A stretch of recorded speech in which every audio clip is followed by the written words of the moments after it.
অনেক শিশুদের হারালাম। খুব সচেতন, আমরা বন্ধ করতে চাই, আমরা দুর্নীতি মুক্ত করতে চাই। আমি আমার আনুষ্ঠানিক তৃণমূল পর্যন্ত টেকনাফ থেকে গভীর থেকে শুভেচ্ছা ও ভালোবাসা। একটি নতুন দিনের অঙ্গীকার করতে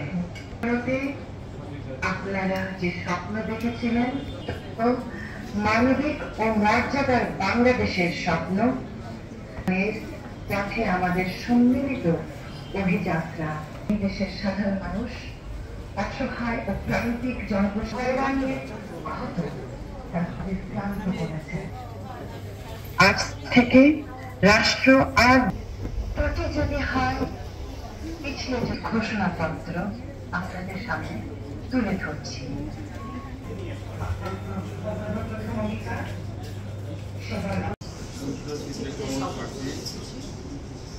আমি আজ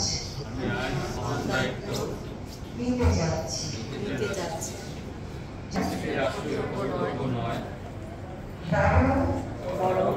একটি মানবিক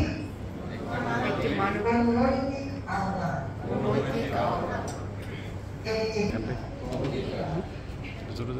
অঙ্গীকার করছি দেশে একসাথে নিয়ে সামনে দেশ আর রাষ্ট্র মানে নিশ্চিত অঙ্গীকার করছি নির্যাতন